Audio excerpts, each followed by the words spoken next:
Dans la vie, il y a ceux qui courent pour manger et ceux qui mangent pour courir. Réunir deux passions assez différentes dans un même événement, c'est le pari un peu fou que s'est lancé Grégory il y a quelques années en créant le marathon des terroirs du Valais. Imaginez-vous, au bout du rouleau, en plein mur du 35e kilomètre de votre marathon, vous arrivez au stand pour un ravitaillement et on vous tend une assiette de tartare. Comme son nom l'indique, cette course originale est l'occasion de faire la part belle aux merveilleux produits de la région du Valais, mais elle permet aussi à ceux qui cherchent la performance de lâcher les chevaux. Dans cet épisode, je vous emmène à la rencontre d'un organisateur qui ne fait décidément pas les choses comme les autres et qui a créé, avec son équipe, de nombreux autres événements dans tout le canton. Je vous souhaite une très belle écoute. Bienvenue dans Au-delà du mur, le podcast dédié à tous les passionnés de l'asphalte, de la nature ou de la piste. Ici, nous allons explorer les recoins de l'univers de la course à pied, que vous soyez novice ou que vous ayez déjà plusieurs dossards à votre actif. Au fil des épisodes, nous plongerons au cœur de la préparation physique et mentale, nous décortiquerons les secrets d'une nutrition équilibrée et nous nous pencherons sur les enjeux cruciaux de la santé pour vous permettre d'atteindre vos objectifs en toute sérénité. Si vous recherchez des avis d'experts, des témoignages de sportifs, des conseils pratiques pour vous aider à améliorer votre condition physique, à renforcer votre mental et à optimiser votre alimentation, tout ça dans la bonne humeur, vous êtes au bon endroit. Prenez une profonde inspiration, relâchez toutes les tensions, votre voyage au-delà du mur commence ici. Sodan, bonjour. Bonjour Hugo, Comment tu vas? très bien et toi? Ouais, génial, merci. Je te remercie de me consacrer du temps pour parler de cette course atypique, les marathons, enfin le marathon des terroirs du Valais. Pour les gens déjà qui ne te connaissent pas, est-ce que tu peux nous faire un CV Express? C'est qui est Grégory? Grégory, c'est un passionné de sport qui a commencé avec du hockey sur glace, puis plus l'âge avançant, il est parti sur les sports d'endurance, plutôt le vélo de route en particulier. Et puis à côté, j'ai fait HEC Lausanne. Ensuite, j'ai toujours travaillé dans le monde du tourisme et du sport pour finalement fonder ma société active dans l'événementiel sportif avec plusieurs événements dans le domaine du cyclisme, de la course à pied et dès cette année le triathlon. Ah, donc vous vous diversifiez, enfin ta société se diversifie dès cette année. Exactement. Chaque année, on a des nouveaux événements. Et puis, vu qu'on faisait du vélo et de la course à pied, ben, on s'est dit que le triathlon, ça pouvait être aussi quelque chose de sympathique à proposer dans la région. C'était une évidence pour toi que tu allais travailler dans le sport? Oui, depuis tout petit, je suis un passionné de sport. Et puis, ben, mêler les activités professionnelles et sa passion, c'était un des objectifs. Hmm. Ouais, donc tu y arrives avec brio.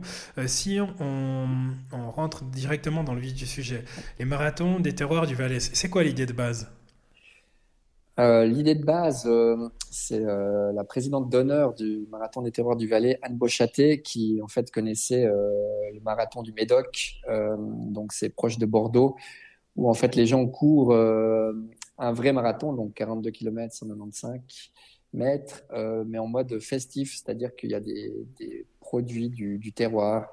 On peut avoir du vin, on peut avoir de la viande séchée, des fruits, des légumes dans les ravitaillements.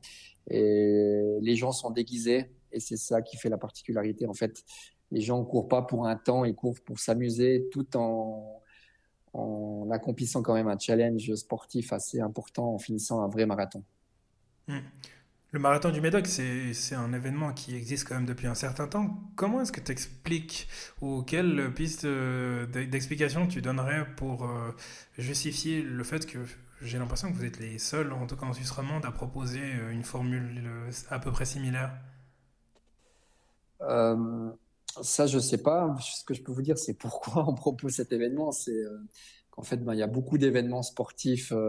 Et puis l'idée, nous, dans les événements qu'on développe et qu'on propose, c'est vraiment d'avoir des positionnements différents. Par exemple, le Tour des Stations, qui est notre événement iconique, le premier événement qu'on a lancé, c'est l'Everest du cyclisme en un jour. Et là, avec le marathon, l'idée, c'était pas de dire on rajoute un marathon en plus en Suisse ou en Suisse romande. C'était de dire on amène quelque chose de nouveau. Et puis, ben, on sait qu'il y a des gens qui aiment courir pour faire un temps, mais on sait aussi qu'il y a des gens peut-être qui ont plus envie de s'amuser que regarder leur montre. Et on s'est dit, ben, on va proposer quelque chose d'unique avec un événement à la fois sportif et festif. Et peut-être que le Médoc est vraiment sur l'aspect festif, où il y a 8000 coureurs qui courent en mode festif. Et un des bons benchmarks qu'on a, nous, c'est le marathon du Beaujolais, qui est en fait un marathon sportif et festif comme le nôtre, où des gens courent pour un temps, mais d'autres, et beaucoup courent déguisés pour s'amuser. Mhm. Et la formule, elle a pris tout de suite en Valais? La formule sportif et festif, bah, sportif, on a eu tout de suite beaucoup de monde. Festif, pour un début, c'était pas trop mal. Et là, il y en a de plus en plus qui jouent le jeu de se déguiser. Je pense que le choix du thème, ça pousse aussi les gens à participer en festif. Et cette année, le thème, ce sera musical. Mhm. Donc tout type de musique. Et on espère avoir plein de styles différents. Et pour répondre à la question, bah, on a quand même eu plus de 3000 participants aux 2 premières éditions, ce qui est pour un lancement assez top. Effectivement, ouais. Après, je dirais c'est presque un peu facile. S'il fallait faire quelque chose de, enfin, mêler le terroir et le sport, c'est vrai que le Valais c'est quand même une terre de terroir. Donc pour les personnes qui vont participer aux épreuves, est-ce que les ravitaillements ils sont tous riches de la même manière ou pas forcément? Si je prends par exemple quelqu'un qui fait le marathon, le semi-marathon, j'ai vu que vous aviez plusieurs parcours, hein. Marathon, semi-marathon, vous avez le 10 km, le 10 km walking, le 4 km, et puis apparemment un relais par équipe. Mhm. Donc Donc, ça veut dire que c'est des ravitaillements qui seront identiques ou pas forcément? ben, ils seront en fonction du parcours. Donc, Hmm. les personnes qui vont faire le marathon auront plus de ravitaillements, de tête 12 à 13 ravitaillements festifs. Et après, si c'est le semi, c'est 6 à 7 ravitaillements. Le 10 km, 4, et puis le 4 km, 3 ravitaillements. Et là, on va essayer de proposer quelque chose qui soit pas toujours la même chose à chaque ravitaillement, aussi en fonction de l'heure. Par exemple, bah, le marathon, il part le matin à 8h15. Donc, on va partir plutôt au début sur du pain local avec de la confiture ou des choses comme ça, pour finir à la fin avec, par exemple, du tartare de bœuf avec une liqueur d'abricot pour finir, alors que on aura eu pendant le reste du parcours, on pourra avoir du vin, de la bière à certains postes. Et puis en termes de nourriture, en fait, on aura aussi des fruits, des légumes. On peut avoir des asperges, de la viande séchée. L'idée, c'est chaque fois de proposer quelque chose de liquide et quelque chose de solide à chaque ravitaillement. Et puis, les acteurs de la région au niveau du terroir, enfin, comment est-ce qu'ils prennent cette nouvelle initiative? Parce que jusqu'à avant que la course elle arrivait, bah, si tu voulais avoir les produits du terroir, c'était les abricots du Valais au bord de la route quand tu rentrais de ton week-end en Valais, ou les marchés. Et puis là, d'un coup, ils ont une vitrine supplémentaire pour exposer leurs produits. Comment ça se passe? Comment est-ce que tu fais face ou tu canalises les velléités de chacune et chacun? En fait, ben, comment on a procédé pour développer ces aspects-là, c'est que ben, d'abord on a été voir Valais Valise Promotion, qui est l'organe de promotion à la fois touristique, mais également des produits du terroir. Donc eux, ils voyaient ça d'un très bon œil qu'on fasse la promotion de ces produits du terroir. Et ensuite, le point principal, c'était d'avoir un responsable de chaque ravitaillement. Donc en fonction du parcours qu'on a développé, on a essayé d'avoir des producteurs locaux qui soient ben, enfin, sur le parcours et qui proposent leur propre recette en fonction de ce qu'ils produisent le reste de l'année. Donc, on a créé le parcours aussi en fonction des producteurs locaux qui étaient prêts à jouer le jeu, à gérer les ravitaillements et à mettre en avant leurs produits. Hmm. Donc maintenant qu'on a fait la partie, je dirais, entrée, enfin on a commencé par la partie consistante de la fête, si tu nous parlais un peu du parcours, donc tu nous disais que le parcours c'était en fonction des fournisseurs de produits, donc la distance on la connaît, mais est-ce que c'est dans la plaine, est-ce qu'il y a du dénivelé? Donc, on sait qu'en Valais, on a beaucoup d'événements où il y a beaucoup de dénivelé. Le Tour des stations qu'on organise aussi, c'est un peu la base. Et là, par contre, on a voulu choisir un axe totalement différent.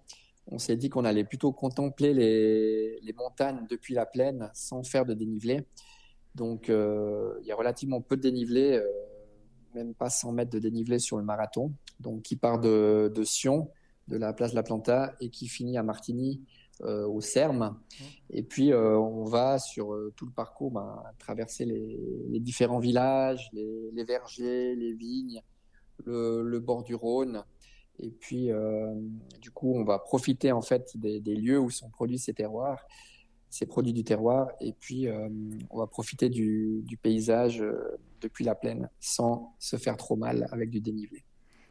Au début, tu disais que le thème c'était le music hall. Pourquoi avoir choisi le music hall? En fait, chaque année, on définit un thème. La première année, c'était l'Empire romain, vu qu'on était à Martigny, on arrivait à l'amphithéâtre romain. Et puis l'année passée, c'était le œuvre d'art, aussi parce que Martigny, avec la fondation Janada, dans laquelle certains parcours passent, met en avant beaucoup l'art. Et cette année, on a choisi Music Hall parce que le même week-end, en fait, à Martigny, il y a le festival de gospel qui rassemble plein de groupes de gospel. Et du coup, on a des synergies avec cet événement où on aura des groupes de gospel qui vont chanter le long de certains parcours et aussi à l'arrivée. Et on s'est dit que ça pouvait être top de mettre en avant ces deux événements ensemble avec ce thème. Et puis de ne pas pousser uniquement le music hall avec le H-A-2-L, mais le music hall, tout type de musique, pour avoir des rockers, des punks, des chanteurs classiques, chanteurs d'opéra, qui soient déguisés pour mettre l'ambiance sur le parcours. Et pour leur rendre hommage, on aura aussi plein de styles musicaux le long du parcours qui seront là pour animer et motiver les coureurs. Hmm. Donc tu parles de plein d'animations pour faire en sorte que la fête elle soit fantastique pendant la course, donc sur toute la durée du trajet. Et est-ce qu'il y a quelque chose à la fin des trajets, enfin une grande fête en commun avec tout le monde, ou la fête elle se passe essentiellement le long du parcours? Non, le gros de la fête est à Martigny, donc au Cercle de Martigny, où on organise la fameuse foire du Valais Mhm. chaque année. Et là, le but, c'est en bénéficiant de cet espace qui est assez énorme, c'est d'avoir tout l'aspect festif. Donc, on va retrouver les différents stands des partenaires, différents stands de nourriture et boissons, les podiums. Et puis, on a créé deux éléments assez sympathiques. On a le gueuleton, donc dans le thème du marathon, c'est-à-dire c'est un repas d'après-course qui s'adresse à tout le monde et aux entreprises aussi qui veulent faire des courses en groupe, qui a lieu le samedi soir après les courses de 10 km et 4 km, où là, sur réservation, on a accès au buffet. Et ensuite, on enchaîne avec la Marathon Night. Donc, c'est une soirée dansante avec DJ où les gens récupèrent de leur effort en s'amusant jusqu'au bout de la nuit. Mais est-ce que cette course c'est pas un prétexte juste pour faire la fête? Est-ce que la pratique sportive n'est pas un prétexte en général pour faire la fête? C'est une Que ça soit les spectateurs ou les participants. C'est vrai, c'est un bon retour de question, je m'y attendais pas, mais c'est vrai que posé comme ça, c'est vrai que c'est assez intéressant. Au niveau du comité, donc tu disais que pour toi c'était relativement clair que tu allais partir dans l'événementiel, en tout cas dans le sportif, dans ta carrière. Le Valais, c'est un pays, c'est une terre de courses, de compétition. Euh, il est composé de qui, ce comité? En fait, c'est la société R&D Cycling, donc on a créé il y a maintenant 8 ans pour organiser le Tour des Stations. Et puis ensuite, on a développé avec d'autres événements. Donc on organise aussi le Slow Up Valley, les Ride Alps, la Nova Eurica. On organise la semaine valaisanne du sport. Et puis donc maintenant le marathon des terroirs du Valais BCVS. Et puis on va organiser le Valais Triathlon Festival aussi cette année. Ah ouais, donc c'est l'entreprise, c'est plus vraiment un comité. Voilà, c'est ce qui nous permet en fait d'être plus efficace en termes de communication, d'organisation. On est aussi assez réputé pour la qualité de l'organisation, du fait qu'on fait ça maintenant de manière professionnelle.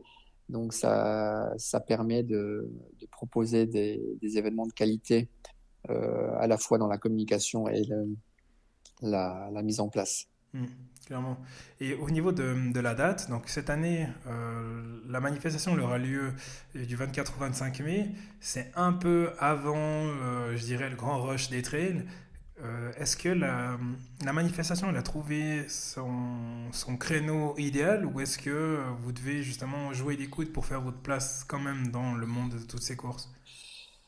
Alors là, c'est la fameuse guerre des dates, avec tous les événements sportifs à la fois valaisans, mais aussi romans et internationaux. Il faut chaque fois réfléchir à s'intégrer au mieux, soit par rapport à d'autres événements qui sont pas forcément dans le domaine sportif, mais qui peuvent faire soit concurrence, soit prendre des ressources humaines comme des bénévoles. Et puis après, à des concurrents directs au niveau national ou international. Et là, les 2 premières années, on s'est un peu tâté le terrain sur les dates. On était le 2 juin ou le 4 juin, la première édition, et l'année passée, le 13 mai. Puis en fait, là, on a essayé d'avoir une ligne directrice pour les prochaines années, parce que le mois de mai, on sait qu'il y a beaucoup de fériés et c'est assez difficile à gérer ça du fait que ça change chaque année. Et aussi, il y a les disponibilités du CERM à Martigny qui sont importantes. Donc là, on a réussi à fixer un calendrier à long terme. On sera toujours entre le 20 et le 26 mai. On sera jamais à l'Ascension, jamais à la Fête Dieu, qui est important au Valais. Et puis, on sera une année sur 3 le week-end de Pentecôte, qui n'est pas férié en Valais.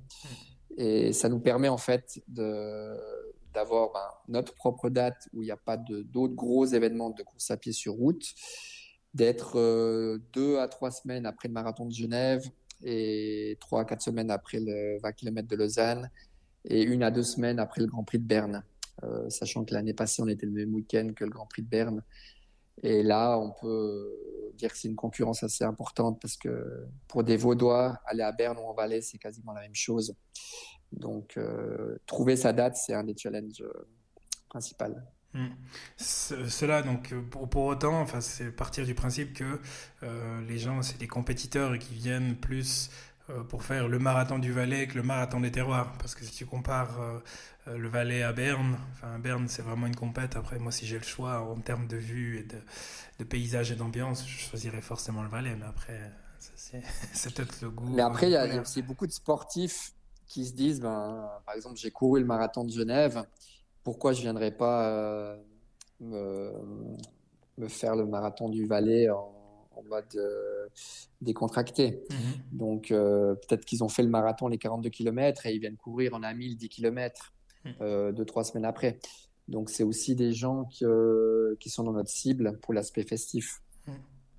Donc ça veut dire qu'il faut quand même se préparer pour cette course parce que on peut, enfin, quand on lit le titre, on se dit Marathon des Terreurs du Valais, ça va être la franche rigolade, mais ça veut dire qu'il y a quand même des gens qui viennent pour en découdre. Les gens qui sont sportifs, le record, il est en dessous de 2h30, donc c'est quand même Ah ouais. un assez bon temps. Mhm. Donc, après, il y a des gens qui font plus que 7 heures de temps. Donc, oui, même si on fait 7 heures, je pense qu'il faut quand même s'entraîner. Ah Comme oui. toute compétition sportive, il faut un minimum de fond. Après, pour les gens qui feraient le challenge entreprise du 4 kilomètres, là, ça peut être aller courir 1 ou 2 fois avant et ils devraient s'en sortir. Mhm. L'idée du challenge entreprise, c'est quoi? C'est alors peut-être d'attirer des sponsors ou c'est quand même aussi de faire la promotion du mouvement et également au niveau des gens, de la population? En fait, le but, c'était de proposer une distance qui soit accessible au plus grand nombre. On sait que déjà, même un 10 km, ça peut paraître peu abordable pour une personne qui court pas.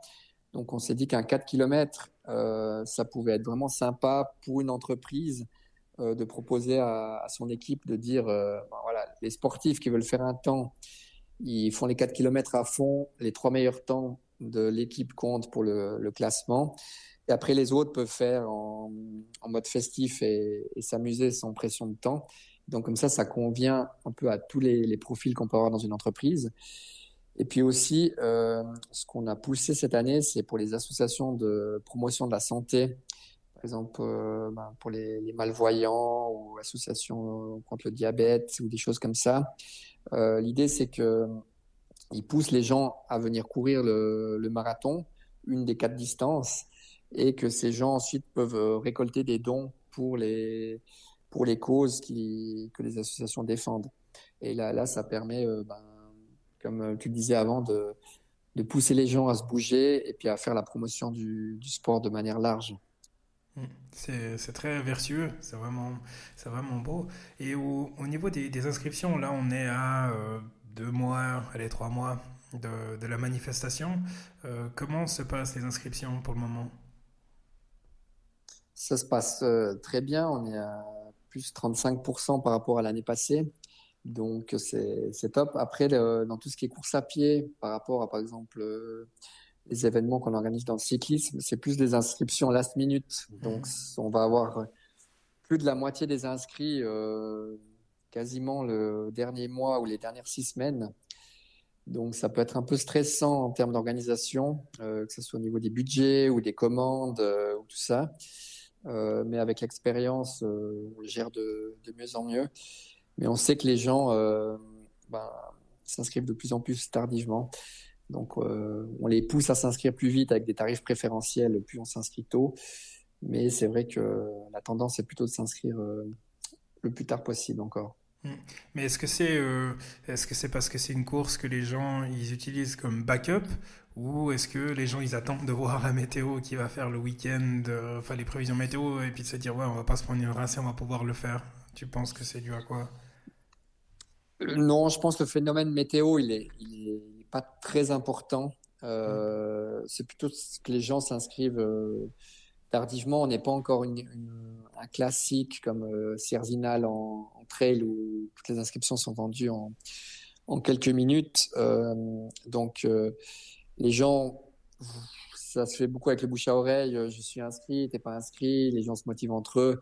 Ça fait effet boule de neige et on voit vraiment que dès qu'on arrive au mi-avril, les inscriptions, elles grimpent en flèche. Et on a beau faire pas mal de promotions en amont, pousser les gens à s'inscrire avec des tarifs préférentiels. C'est un phénomène qui soit de plus en plus, même si là, comme j'ai dit, on est à plus 35% d'inscrits actuellement, donc c'est très réjouissant. Mm. C'est vraiment de bon augure. Et là, je sors un peu du côté un peu marathon du Valais. Tu as mentionné à plusieurs reprises le tour des stations. Enfin, tu as aussi indiqué que tu avais une société qui était dans l'événementiel. Donc, tu es un peu un touche-à-tout. Comment se gère tout cet univers sportif enfin, comment se gère tout ton univers sportif? Parce que tu as commencé par le tour des stations avec des amis, j'imagine. Maintenant, vous avez un certain nombre d'épreuves. Tu es presque un des patrons du sport en Valais, si j'ose m'exprimer ainsi. Donc, comment est-ce que tu gères une entreprise comme ça? Moi, j'ai la chance d'avoir une super équipe. Donc, au début, c'est vrai, on était parti avec mon ami Jean-Claude Fischer à lancer le tour des stations de manière bénévole à côté du boulot. Et puis, ça a vite pris une ampleur qui serait ingérable en le faisant bénévolement. Tour des stations, pour se rendre compte, c'est 250 km de parcours, 8848 mètres de dénivelé, 600 personnes dans l'organisation le jour J, avec plus de 80% de gens hors vallée qui viennent, beaucoup, beaucoup d'étrangers. Donc, c'est quelque chose qui peut plus se faire de manière bénévole. Et du coup, on a dû trouver la bonne balance entre le nombre d'événements qu'on avait, le nombre de revenus et le nombre de staff qu'on pouvait se permettre.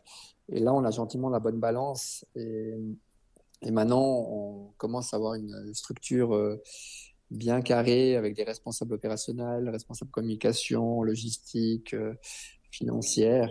Et ça devient plus facile, même si chaque année, ben, on est dépendant de plein d'éléments externes qui peuvent plomber l'organisation. Donc, que ce soit les sponsors, que ce soit des soutiens publics ou au niveau des participants.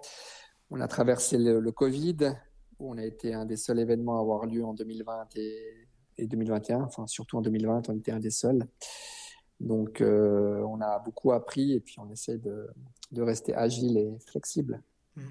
Bah justement, quand on tient une structure aussi grande que ça, avec plusieurs événements, comment est-ce qu'on fait justement pour rester le plus léger possible et puis être un peu à l'affût des tendances? Parce que je pressens que tu es le genre de personne qui aime bien proposer systématiquement de la nouveauté. Or, la course à pied, bah, ça reste de la course à pied. Donc, comment est-ce qu'on on fait pour garder l'esprit toujours alerte et toujours à l'affût de la nouvelle tendance? Ben, le but, c'est de pas proposer des choses qui existent déjà. Donc, si c'est pour proposer un nouvel événement qui a le même événement à 80 ou 100 km d'ici, c'est peut-être pas très pertinent. Et puis, on a un esprit créatif qu'on défend et qu'on utilise depuis le début de nos activités pour toujours proposer quelque chose d'innovant. Typiquement, le Valais Triathlon Festival qui aura lieu le 17-18 août cette année, ça sera la première édition. Ça sera aussi un événement à la fois sport et fun, où on aura vraiment des parcours en distance half, une distance olympique, une distance short, qui font partie de Swiss Triathlon. Mais on aura des formats beaucoup plus innovants, avec par exemple, la traversée des îles en paddle, à la nage ou en bateau gonflable. On aura des courses d'obstacles sur des éléments gonflables. On aura un swim and run. On aura plein de formats en fait qui sont pas habituels dans le monde du triathlon. Et là, le but, ça sera de faire la promotion du multisport le week-end de la rentrée scolaire, que les gens viennent faire la fête. Et puis, les gens qui aiment le triathlon bah, peuvent faire l'aspect sportif. Puis les gens qui veulent découvrir le multisport peuvent découvrir bah, le triathlon ou du multisport en participant à un format fun. J'ai l'impression en t'écoutant que ta vie c'est un jeu. Ça, bah, on aime bien créer en tout cas. Créer de l'émotion, comme on dit, c'est notre signature dans la société, créateur d'émotions. Mm. Ce qu'on dit toujours, c'est qu'on veut que les gens ils aient la chair de poule au départ de nos événements et puis ils aient les larmes de joie à l'arrivée. C'est un peu le credo chez nous. Mm. Si on se projette au soir, donc au samedi soir de la course, ça sera quoi ta sensation première? Je serais fatigué. Ah ouais. Ok, mais prêt à enchaîner pour la Non, prochaine édition? oui, oui, clairement. Après, c'est vrai que ce que je dis toujours ben, à mon staff aussi, ben, quand on est dans les processus de recrutement, l'événementiel, c'est cool et tout, mais c'est dur physiquement, mentalement. On enchaîne des heures incroyables. Souvent aussi, on nous demande, mais qu'est-ce que vous faites le reste de l'année? On croit qu'on organise un événement en 2 semaines. Et ça peut paraître toujours surprenant, mais non, ça prend énormément de temps. Donc, ça prend du temps, c'est fatigant. On est, on est dépendant de plein d'aspects externes, comme je l'ai dit tout à l'heure, mais on est des passionnés. C'est pour ça qu'on fait ça. C'est un superbe mot. Là, on est à, comme je disais avant, on est à 3 mois. C'est quoi tes principales activités d'ici, allez, ces 2 prochains mois avant la course? Ben, on a deux axes principaux, c'est la communication et l'opérationnel. La Mm. communication, c'est faire le maximum pour ben, augmenter le nombre d'inscrits et puis mettre en valeur les partenaires, les sponsors. Puis après, ben, il y a tous les détails opérationnels. Nous, chaque année, on essaie de se remettre en question. On est conscient que c'est pas parfait. On voit souvent que les défauts que tout le monde ne voit pas, mais que nous on voit et qu'on essaie d'améliorer. Et là, d'ici les 2 mois qui arrivent, ça sera de peaufiner les détails pour que on réussisse à délivrer le meilleur événement, tout en sachant que il sera encore à améliorer l'année prochaine et les éditions suivantes. Ouais, une roue qui s'améliore constamment. Avant de te laisser tranquille, je vais te poser la question qui tue, en tout cas qui me brûle les lèvres. C'est quoi le meilleur ravito que je pourrais prendre pendant le marathon du 25 mai? Ça dépend si tu es plutôt sucré ou salé, si tu es plutôt Ah, j'adore vin le blanc, salé. vin rouge. J'adore le salé. Ben, je dirais que le tartare de bœuf à l'arrêt à Martigny-Bourg sera certainement le plus sympathique. Ah, bon, bah, la promotion est faite. Faut que je regarde mon agenda, voir si je suis disponible. Mais en tout cas, ça donne très envie. Et puis, enfin, vraiment bravo pour ce genre d'initiatives qui font bouger les gens, qui donnent la banane aux gens. Enfin, ce côté ludique, ce côté amusant, ça permet aussi d'attirer des gens qui n'ont pas forcément envie de se lancer dans un effort en se disant que ça serait trop pénible. Ça atténue aussi les souffrances, le fait de sourire. Donc, mais vraiment bravo pour ce genre d'événements, parce qu'il en manque, il en faudrait encore plus sur tout le territoire. Merci en tout cas d'avoir pensé à nous. Et Et puis on vous donne rendez-vous le samedi 25 mai. rendez-vous est pris. Je te remercie infiniment, Grégory, pour le temps consacré, et puis je te souhaite un très bel événement. Merci Hugo, à tout bientôt. Si cet épisode vous a plu, merci de lui laisser un avis 5 étoiles et partagez-le avec vos amis et votre famille. Me laisser un commentaire, c'est m'offrir l'occasion de m'améliorer pour continuer à être écouté par vous. D'ici la publication du prochain épisode, vous pouvez retrouver mes aventures sur le compte Instagram podcast Au-delà du mur. Portez-vous bien, allez à très vite, ciao.